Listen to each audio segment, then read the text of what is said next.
Hmm. So hello everyone in the answer Kari again, and we are bringing the two set of different questions of the CSAT paper 2023. So now see what are these questions.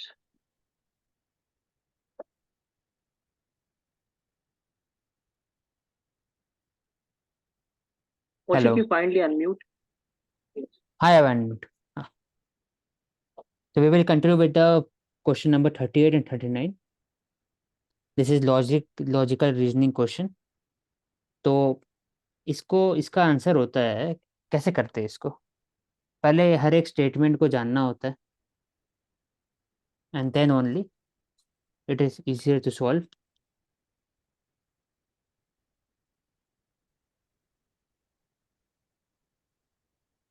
So hello everyone in the answer Kari, and again we are meeting with two different set of questions of the paper UPSC Civil Service Exam CSAT 2023.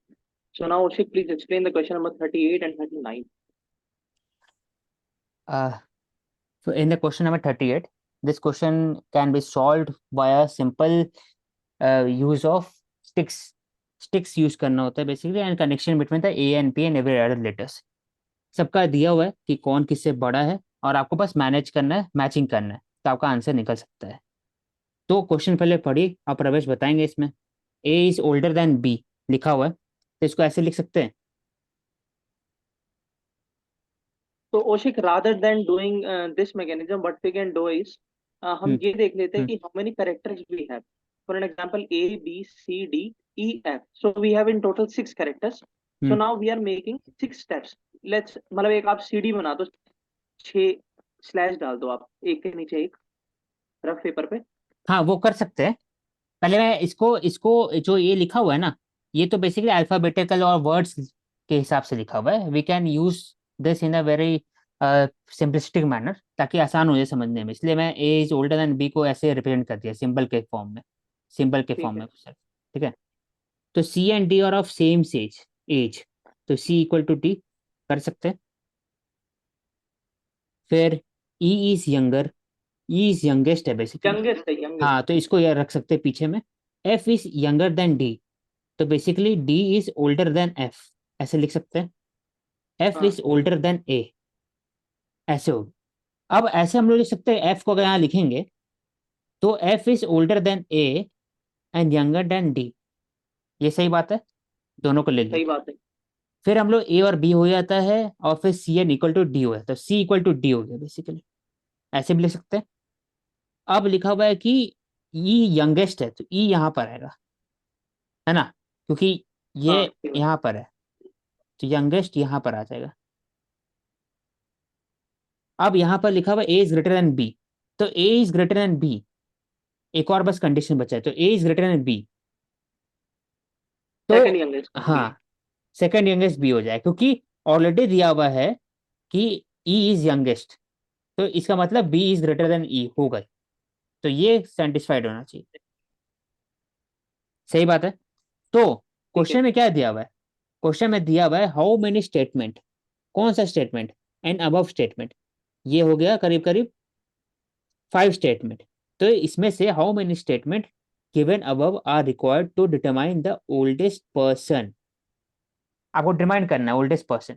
तो oldest person कितना, क्या है इसमें, सी और D है, oldest है, सही बात है। क्योंकि इक्वल है ना, इसलिए ऑब्वियस सी बात है। हम्म। तो कैसे हम्म। डिटरमाइन होगा, तो आप अगर आप बताएंगे ए इज ओल्डर देन बी, अगर नहीं बताएंगे तो बी से पता चलेगा नहीं रिलेशनशिप। तो बी हो सकता है हाईएस्ट, हो सकता है बी, है ना। ई जो है यंगेस्ट है, ये भी आपको जरूरी पता होना चाहिए था, क्योंकि हाँ। तभी आप। हाँ, अब ए अगर ओल्डर एंड बी अगर नहीं बताएंगे तो बी का तो पता नहीं चलेगा ना किससे क्या रिलेशनशिप है, कहीं और बी लिखा हुआ नहीं है, तो बी जरूरी है इसमें। फिर सी एंड डी और ऑफ सेम एज, अगर नहीं पता होगा तो फिर सी या डी। सी तो पता है, सी बड़ा भी हो सकता है छोटा भी हो सकता है, तो फिर कंफ्यूजन हो जाएगा, तो सी भी इंपॉर्टेंट, ये भी स्टेटमेंट इंपॉर्टेंट है। F is younger than D, ये भी इंपॉर्टेंट है स्टेटमेंट। और एफ इज ओल्डर देन ए, ये भी हाँ, इंपॉर्टेंट, तो ये पांचों की इंपॉर्टेंट, तो पांचों पांचों स्टेटमेंट लिखनी स्टेटमेंट, चाहिए। तो इसलिए ऑल 5 इसका सर ना। क्या आगे बढ़ते हैं तो, हम्म। ठीक है। किसी को डाउट है आप पूछ लीजिएगा बीच में, जब प्रवेश पूछ लेंगे उसके बाद पूछ सकते हैं, नहीं तो आगे बढ़ जाते हैं। उसके बाद सेकंड क्वेश्चन है 39th वाला में कि there are 5 members A B C D E in a family. What is the relationship of E to B? तो इसमें वैसे ही काम करना है, ANB TCEAC, इसको एक तरह से मैपिंग करना है यहाँ पर कि क्या रिलेशनशिप है। तो पहला स्टेटमेंट है यहाँ पर कि A and B are married couple, दिया हुआ है यहाँ पर A and B are married couple. तो इसको लिख सकते हैं ऐसे, क्योंकि शादी किया हुआ है दोनों इसलिए। ठीक है, और जहां पर फीमेल होती है माइनस माइनस मेल, ये पता है ना। प्लस। हाँ तो हम लोग प्लस और माइनस करेंगे, ऐसे लिखेंगे ना, प्लस ऐसे प्लस। तो ये मुझे पता नहीं है कि ए और बी में कौन फीमेल है कौन मेल है, ठीक है। तो A = B लिखे। अब D is father of C, इसका मतलब D प्लस है, ये समझ में आ गया। हाँ। तो D ऐसे हो जाएगा इसका। अभी किसी का नहीं पता है। हाँ, E का नहीं पता, हाँ C का नहीं पता है, D का पता है। E इज D सन, इसका मतलब E का पता है, E प्लस हो गया। तो E इज D सन, एक और D का सन है, ये हो गया। ऐसे कर सकते हैं। हाँ, दोनों भाई बहन है। हाँ, और मतलब ए आप एंड तय सी नहीं कर सकते। आर सिस्टर, तो इसका मतलब A नेगेटिव है, A नेगेटिव C भी नेगेटिव, तो भी C negative, equal hmm, to sister करने होगा। एक सेकंड, तो नीचे हम्म। में लिखते हैं इसको मैं, लिखता हूँ। कौशिक, आप डी के साथ डी का एक डंडा निकलाकर ए डाल सकते हो, यानी सी और ए अगर सिस्टर है तो यानी डी हाँ हाँ, की मैं बता रहा हूँ, लड़की हाँ है ये। बता रहा हूँ, हाँ। ऐसे ये हो गया, ऐसे आसान होता है। ये हो गया C, यहाँ पर E हो गया, यहाँ पर D हो गया, ऐसे। अब E जो है, छोटा कर देते हैं इसको, E है प्लस है। प्लस है, C है माइनस, D इज प्लस। अब A ऐसे है। अब इसमें लास्ट केस जो दिया हुआ है वो दिया हुआ है A and C are sister, तो A and C are sister, इसका मतलब A यहाँ पर होगा, और सिस्टर है मतलब कि नेगेटिव होगा। अब ये इनका A is wife of B, तो B पॉजिटिव होगा, कर सकते हैं। अब अनलेस हाँ सही बात। LGBT वाला सिस्टम नहीं होगा इसमें, इतना पता है, हाँ ठीक है। तो वो नहीं सोच सकते इसमें ज्यादा। ठीक है। ठीक है। अब इसे क्वेश्चन पूछा है, what one which one of the following is correct respect to above question statement. तो ने स्टेटमेंट रिलेशन वन, पूछा है उसे, क्वेश्चन में रिलेशन पूछा हुआ है कि ई का और डी का, नहीं व्हाट नहीं, is the relation of A to B. ये ना क्वेश्चन है, ऊपर स्टेटमेंट वन से ऊपर क्वेश्चन है। हाँ स्टेटमेंट वन, E और B का क्या रिलेशनशिप है, E and B का, ये दोनों का। तो ये सही डायग्राम है, ऐसी डायग्राम होगा ये बेसिकली। अब इसी में से चूज करना है कि E और B का रिलेशनशिप कैसे डिटरमाइन होगा, और कौन सा स्टेटमेंट, स्टेटमेंट 1 2 3 सफिशियंट है क्वेश्चन सॉल्व करने के लिए। तो ऊपर जो हम्म। स्टेटमेंट था, इसको मैं बना देता हूँ वापस से, हटा करके यहीं पर बना देता हूँ, ज़्यादा अच्छा रहेगा। एक सेकंड,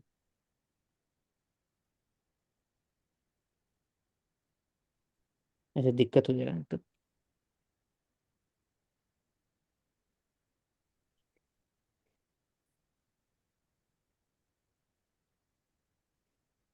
ए, फिर बी, हाँ और ये हो फिर गया, बी। ये डायग्राम हो गया। अब ये जो दिया हुआ क्वेश्चन पूछ रहा है कि ये कौन सा स्टेटमेंट, ये पूरा स्टेटमेंट है इतना सारा, अब इसमें से कितना स्टेटमेंट से सफिशिएंट होगा, are sufficient to solve the question number, ये रिलेशनशिप निकालने के लिए। तो अब इसमें जाते हैं, पहला स्टेटमेंट में जाते हैं कि स्टेटमेंट 1 2 एंड 3 आर सफिशिएंट। तो 1 2 एंड 3, अगर 4 नहीं बताया जाएगा, है ना, A and C सिस्टर नहीं है, अगर नहीं बताया जाएगा ये, तो B और C का रिलेशनशिप समझ में नहीं आएगा, B और E का। ये बात सही है रमेश? नहीं, लेकिन कौशिक मैं सबसे पहले इसमें हाँ सिंपल मैं पता बता तो रहा हूँ, लग गया है कि ई और बी देखिए का ये समझ में आ गया ना रिलेशनशिप। आपको, बेसिकली यहाँ तक आपको समझ में आ गया ना क्या करना है। हम्म। ठीक है, अब आते आगे जाते हैं। देखिए, पूछा हुआ है क्वेश्चन, ये नहीं पूछ रहा है कि ए ई और बी का रिलेशनशिप क्या है, वो तो समझ में आ गया मेरे को। क्वेश्चन यहाँ नहीं लिखा हुआ है कि सिस्टर है, सिस्टर इन लॉ है, कुछ भी हो सकता है। क्वेश्चन लिखा हुआ है कि इसमें से कितना स्टेटमेंट सेटिस्फाई करेगा ये क्वेश्चन को, ऊपर वाला क्वेश्चन को, कि what is the relationship of E to B. तो स्टेटमेंट 1, 2 एंड 3 आर सफिशिएंट, मतलब कि ये 3 स्टेटमेंट ही सफिशिएंट है, चौथा का तो जरूरत ही नहीं है, ये पूछना चाह रहा है। तो अगर हम चौथा का नहीं पता रहेगा ए एंड सी के बीच में रिलेशनशिप, तो हम कैसे बता सकते हैं कि ई और बी का क्या होगा। तो इससे चौथा भी इंपॉर्टेंट है। ये बात सही है कि नहीं हम्म, ठीक है। प्रवेश? हाँ हाँ नहीं, ठीक है। ठीक बात है। हाँ, तो इसका मतलब कि ये गलत हो गया स्टेटमेंट। चौथा तो बहुत इंपॉर्टेंट है, चौथा इंपॉर्टेंट है, चौथा ले लिया यहाँ पर। अब यहाँ लिखा है 1, 3 एंड 4, तो 1, 3 एंड 4। अब डी अगर पता नहीं चलेगा, पापा इसी के फादर है, तो हम लोग कनेक्शन नहीं कर सकते ए और बी, ए और ई और बी के लिए बेसिकली। हाँ सही बात है। ठीक है, तो ये भी गलत है। अब ये बात करते हैं कि all 4 statement are sufficient. Sufficient है कि नहीं, बताइए प्रवेश। हाँ सफिशिएंट है। कैसे? वही सिंपल है ना, मतलब ये सारी चारों अब स्टेटमेंट से ये पता लग गया कि ई जो है। ये जो आप सोचे ना, ये नहीं, यही मैं हाँ सोचा था एग्जाम में भी, ये वाला बात। अच्छा। फिर मैंने ठीक है। लास्ट स्टेटमेंट देखा, ऑल 4 स्टेटमेंट नॉट सफिशिएंट। तो मुझे लगा कि भाई क्यों ऐसा पूछा है, दोनों एक दूसरे का अगेंस्ट है ना। तब मैंने वापस वापस गया हाँ क्वेश्चन में, तो यहाँ लिखा हुआ है व्हाट इज अ रिलेशन। तो मैंने तो बता दिया ना, इसमें वही बता रहा है ना कि ये प्लस जो मैंने लिख दिया यहाँ पर प्लस, ये प्लस जरूरी तो नहीं है ना कि प्लस हो और नेगेटिव हो, यहाँ प्लस या माइनस हो। बी। हाँ, भी का। तो नहीं पता रिलेशनशिप लग क्या गया है है ना। बेसिकली? अगर ये ए, अगर ए ये आपको पता लग गया माइनस है और वो किसी से मैरिड भी है, तो हम्म, सिंपल सी बात है, वो प्लस है। हाँ जेंडर तो पता चल सकता है, उसमें तो कोई जेंडर तो डाउट पता लग नहीं ही है। जाए ना। अब रिलेशन की जैसे बात हो आपने रही है, बोला कि रिलेशन का एलजीबीटी देखो की कि बात नहीं हाँ। कर सकते, तो वो तो नॉर्मली पता लग रहा है। हाँ वही बताया। हाँ, तो आप पहले प्लस बता दिए इसका। तो ये रिलेशनशिप क्या है इसका, इसका और इसके बीच में, मतलब कैसे ब्रदर इन लॉ। ढूंढोगे? ऑल 4, ब्रदर इन हाँ। लॉ। हाँ, ब्रदर इन लॉ है ना बेसिकली, हाँ ठीक है ठीक है। मैं एक और चीजें कंफ्यूज हो रहा था इसमें, तो इसका सी आंसर होगा इसका, सी होगा, क्योंकि all 4 statement are required basically. ये ठीक गलत है। है, तो बाकी ऑप्शनल हम्म, आंसर तो हमें वेट करना पड़ेगा। हाँ, तो वी के लेंगे आप एक बार बात भी देख करते लीजिएगा हैं। इसको, सी इसका आंसर होगा। मुझे बस डाउट हुआ था, हाँ इसका, हाँ तो मैंने तो बता ही दिया था कि एलजीबीटी वाला नहीं है। हाँ, सी हाँ होगा इसका आंसर, क्योंकि ऑल 4 स्टेटमेंट आर ठीक है। रिक्वायर्ड, क्योंकि इसका इसका कनेक्शन पता चल गया है। इसका इसका तभी पता चलेगा जब डी का पता चलेगा, जो भी दिया हुआ है स्टेटमेंट 3 में। फिर ए एंड बी भी दिया हुआ है, इसी कारण सब इंपॉर्टेंट है बेसिकली। तो सी इसका आंसर। अब ये सबसे टफेस्ट क्वेश्चन है, ये मेरे से नहीं बना अभी तक में, तो ये मेरे को देखना होगा कैसे बना है। तो choose Okay, the so group. we'll take this question in next class. So thank you so much for being with us and keep watching Answer Kai, and we'll meet with the next day in the next set of questions. Thank you so much.